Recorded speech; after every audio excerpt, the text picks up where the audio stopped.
स्वागत है दोस्तों, आज फिर आप लोगों का हमारे डिजिटल प्लेटफॉर्म एमएसडी लक्ष्य में। दोस्तों, आज का मेरा विषय है मध्य प्रदेश के प्रमुख जीआई टैग। दोस्तों, मैं विपिन गुप्ता आज आप लोगों को बताने जा रहा हूं जीआई टैग के बारे में। जीआई टैग दोस्तों, मेरा जो पिछला वीडियो था उसमें मैंने आप लोगों को जीआई टैग के बारे में सारी जानकारी विस्तृत रूप से दी थी। जीआई टैग क्या होते हैं, जीआई टैग कैसे किसी भी वस्तु को मिलता है, जीआई टैग किस किस प्रकार की वस्तुओं को दिया जा सकता है, जीआई टैग के क्या क्या फायदे हो सकते हैं और हाल फिलहाल में भारत के कौन कौन सी वस्तुओं को जीआई टैग दिया गया। तो अगर आप लोगों को जीआई टैग के बारे में जानकारियां नहीं है तो दोस्तों मेरे पिछले वीडियो को हमारे एमएसडी लक्ष्य के चैनल में जा करके मेरे प्लेलिस्ट में जाकर के आप उस वीडियो को देख सकते हैं और सारी जानकारियां एकत्रित कर सकते हैं। हाँ, मैंने आप लोगों को उस वीडियो में बताया था कि मेरा जो अगला वीडियो होगा वो स्पेशली मध्य प्रदेश के जीआई टैग्स के बारे में होगा और आज मैं इसीलिए आज का जो वीडियो लेकर आया हूं किसके लिए, मध्य प्रदेश के नवीनतम जीआई टैग।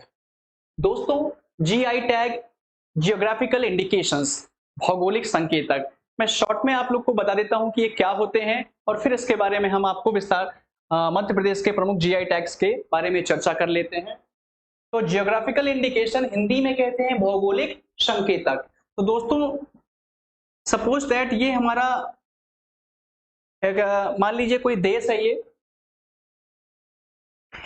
इस देश में मान लीजिए कोई राज्य है और इस राज्य में यहां पर कोई क्षेत्र है, कोई भी क्षेत्र हो सकता है, जिले के रूप में, गांव के रूप में, किसी भी रूप में, और इस क्षेत्र में कोई ऐसा कृषि पदार्थ, ठीक है, कोई भी कृषि उत्पाद हो सकता है, गेहूं चावल वगैरह, कोई भी प्राकृतिक उत्पाद। प्राकृतिक उत्पाद मतलब इसमें आप ऐसा मान लीजिए कि जैसे शहद वगैरह हो गई, ठीक है, ऐसे कुछ प्राकृतिक उत्पाद। इसके अलावा जैसे कोई भी परिधान, मान लीजिए परिधान मीन्स कोई भी कपड़ा वगैरह हो गया, सॉरी,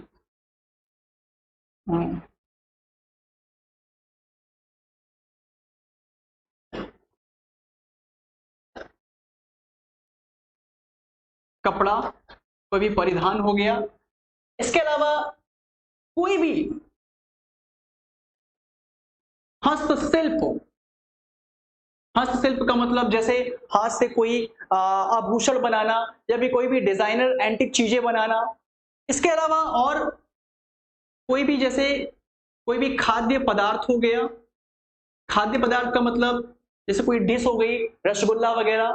तो इस तरह की जो वस्तुएं होती हैं, मतलब ओनली गुड्स, वस्तुएं, उन ये इनमें से ऐसी कोई वस्तु इस क्षेत्र में ही पाई जा रही है और इस क्षेत्र में पाई जाने की वजह से ये क्षेत्र में ऐसे वस्तुएं तो हर जगह पाई जाती है, लेकिन इस क्षेत्र में जो कोई ऐसी वस्तु जो कोई एक विशेष गुण है, उसमें उसकी कोई एक खास विशेषता है। विशेषता का मतलब उसका जो है एक कोई पहनावा है तो एक बहुत ही अनोखा विशेष पहनावा है, खाने की चीज है तो कोई उसका एक अलग ही टेस्ट है, और वो वस्तु केवल वहीं पर मिलेगी। आपको कहां पर मिलेगी? उसी एरिया में मिलेगी। वो टेस्ट आपको वहीं पर मिलेगा, वो विशेषता आपको केवल इसी क्षेत्र में ही मिलेगी।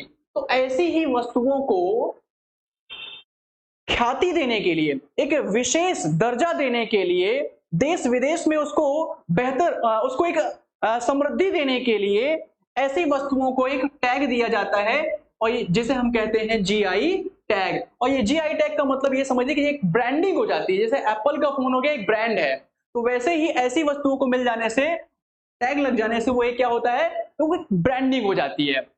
अर्थात अब वहां पर उस चीज को लोग खरीदने के लिए कोई ज्यादा जांच परख करने की आवश्यकता नहीं है, उस टैग लग गया, काफी है जानने के लिए कि वो हाँ कुछ ना कुछ उसमें स्पेशलिटी होगी। इसे कहते हैं जीआई टैग प्राप्त वस्तुएं। तो जीआई टैग के बारे में अगर आप और ज्यादा जानना चाहते हैं तो प्लीज आप मेरे पिछले वीडियो को देखिए, उसमें आपको सारी चीजें जानकारी मिल जाएंगी। अब मैं आता हूं कि मध्य प्रदेश के हाल फिलहाल में या कुछ पुराने इंपॉर्टेंट किन किन वस्तुओं को जीआई टैग दिया गया। तो चलिए बढ़ते हैं जीआई टैग में। शुरुआत करते हैं। सबसे पहले है चंदेरी की साड़ियां। चंदेरी की साड़ी, ये आपका मध्य प्रदेश के अशोकनगर क्षेत्र में ही बनाई जाती हैं और इस चंदेरी की साड़ियों को जीआई टैग दिया गया 2005 में। दूसरा है आपका बाघ प्रिंट। बाघ प्रिंट, ये बाघ प्रिंट ये भी आपका एक परिधान ही है, कपड़ा ही है। इसमें मोम जो होता है, मोम को पिघला करके उसमें कपड़ों में ही कुछ ऐसी पेंटिंग वगैरह जो है, डिजाइन्स वगैरह, कलर वगैरह बना करके इसमें परिधान कपड़े को तैयार किया जाता है।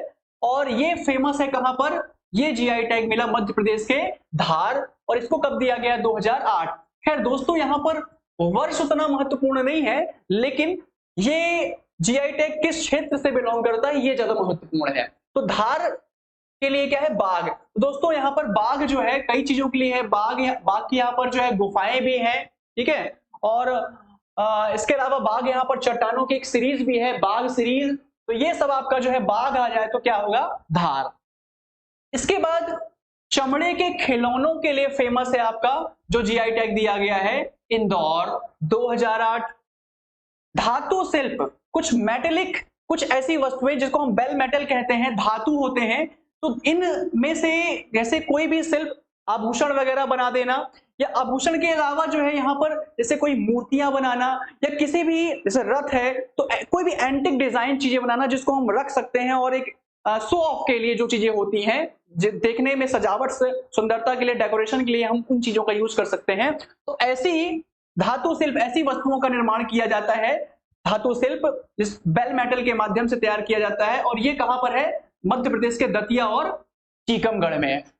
जैसे कोई भी मंदिर है, कोई भी मूर्ति है, रथ है, और रख दिया हमने कि देखने में अच्छा लग रहा है, एंटिक पीस, वो आपका जो है दतिया और टीकमगढ़ के लिए है। फिर महेश्वरी की साड़ियां, तो जैसे चंदेरी की साड़ी है, चंदेरी अशोकनगर का क्षेत्र है, एक एरिया है जहां पर ये साड़ियां बनती हैं। वैसे महेश्वरी की साड़ियां, ये है आपका खरगोन। रतलामी सेव, ये एक नमकीन है दोस्तों, नमकीन है, स्नैक्स है, रतलामी सेव। तो ये आपका इसी शहर के नाम पर है, रतलाम से बिलोंग करता है। और यहां पर जो लोग नॉनवेज खाते हैं उनका बेस्ट फेवरेट है कड़कनाथ मुर्गा, जो दुनिया भर में कई खाड़ी देशों, अरेबियन कंट्रीज, सऊदी अरब, यूएई, कई देशों में इस कड़कनाथ मुर्गे को हमारे देश से वहां पर निर्यात किया जाता है। कड़कनाथ मुर्गा, जो कहते हैं बिल्कुल एकदम शुद्ध देसी मुर्गा। एक मुर्गा जो है, एक मुर्गे का वजन लगभग जो है कम से कम 5-6 किलो से कम तो नहीं होता है, और जो लोग खाते हैं वो इसके टेस्ट को जानते होंगे, भाई मैं तो खाता नहीं हूं। तो ये चीजें हो गई। इसके बाद आगे बढ़ते हैं। हाँ,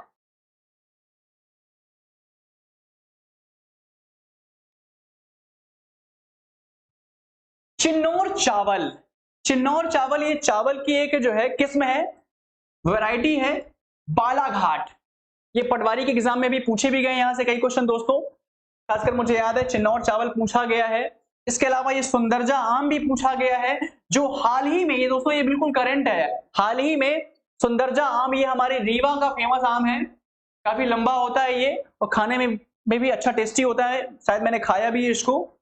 इसके अलावा गजक, जो एक गजक, इसको आप कह सकते हो एक बेकरी उद्योग में आ जाता है, एक बिस्किट टाइप का होता है, जो ये बिस्किट टाइप में एक डिश है आपकी गजक। ये आपकी मुरैना से है, पूरे आपके उत्तर भारत में मिलती है, लेकिन स्पेशली इसको जो दिया गया जीआई टैग, ये आपका मुरैना से है। और फिर इसके बाद है सरबती गेहूं, ये गेहूं की प्रजाति है सरबती।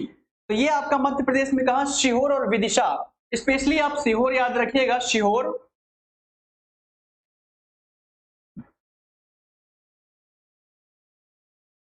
दोस्तों यहां पर विशेष रूप से आप ये देखिए, यहां पर 2023 वाले जरूर याद रखिएगा, हाल ही के एग्जामों में, मैं फिर से रिपीट करता हूं, 2023 में आपका हो गया कौन सा, ये हो गया आपका सुंदरजा आम, रीवा, अगेन रिपीट कर रहा हूं, गजक, मुरैना, सरबती गेहूं, सा से सरबती, सा से सीहोर।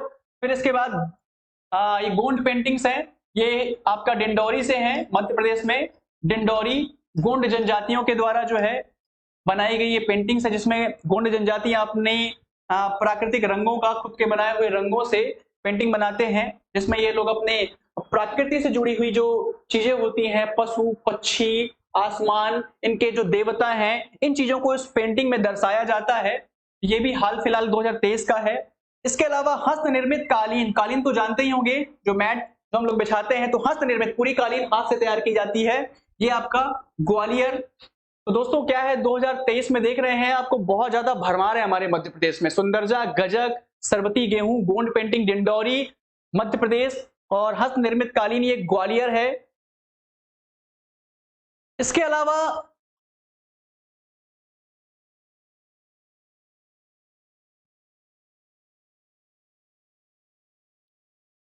गोंड पेंटिंग के बाद हस्त निर्मित, ये आपका नेक्स्ट है लौह शिल्प। लौह शिल्प क्या है दोस्तों, ये भी डिंडौरी में है। लौह शिल्प, इसमें अगरिया जनजाति होती है, अगरिया, अगरिया ट्राइब्स हैं, अगरिया जनजाति। ये अगरिया जनजाति स्पेशली लोहे के काम करने के लिए जानी जाती है। तो ये लोग क्या करते हैं, कुछ पत्थर हैं, पत्थरों को जो है एक लौह रूप दिया जाता है, और उस लौह रूप देने के बाद उस लोहे से या उस मटेरियल से क्या करते हैं, तरह तरह के आभूषण या तरह तरह की एंटिक चीजें ये लोग बनाते हैं, स्पेशली आभूषण वगैरह, और कुछ भी यूजेबल जो चीजें होती हैं, जैसे कोई भी चीज उठाने पर रखने के लिए, कुछ भी एंटिक चीजें आप समझ सकते हैं। एग्जांपल मैंने आभूषण वगैरह का दिया, औजार वगैरह का, ये आपका लौह शिल्प में आता है। ये अगरिया जनजाति ही स्पेशली इस काम को करती है। ये आपका कहां से है, डिंडौरी। दोस्तों इसके पहले भी मैंने आपको डिंडौरी के बारे में बताया था, और डिंडौरी में डिंडौरी जो थी गोंड पेंटिंग के लिए, है ना, और ये डिंडौरी फिर से यहाँ 2023 में लौह शिल्प। दोनों चीजें याद रखेगा, अगरिया जनजाति लौह शिल्प, आपका डिंडौरी ये लौह शिल्प के लिए है, क्योंकि अगरिया जनजाति का नाम जुड़ा हुआ है और वो गोंड जनजाति का नाम जुड़ा हुआ है, तो क्या है, गोंड पेंटिंग है। तो दोनों डिंडौरी से बिलोंग करते हैं, और ये हाल फिलहाल 2023 की घटना है। फिर पत्थर शिल्प, ये पत्थर शिल्प जो लोग जबलपुर अक्सर जाते रहते हैं, तो जबलपुर में भेड़ा घाट में आप लोगों ने देखा होगा व्हाइट मार्बल, जिसमें लोग अपने नाम वगैरह लिखवाते हैं, फैमिली का नाम लिखवाते हैं, अपने दोस्त यारों का नाम लिखवाते हैं। तो पत्थर शिल्प है, पत्थरों पे जो है डिजाइन वगैरह जो है ऐसे कुछ लोग जो है बनवाते हैं और घर पे बढ़िया उसको सजा के रखते हैं। ये पत्थर शिल्प है। और इसके बाद हैंडलूम साड़ियां, ये साड़ियां जो है ये वारा सिवनी, ये बालाघाट से है, बालाघाट में। ये भी आपका साड़ी है एक, जो यहाँ की एक स्पेशलिटी है। यहाँ भी ये साड़ी भी हाथ से ही बनाई जाती है, हस्त निर्मित शिल्प ही के अंतर्गत ही आएंगे ये परिधान। और ये लास्ट है आपका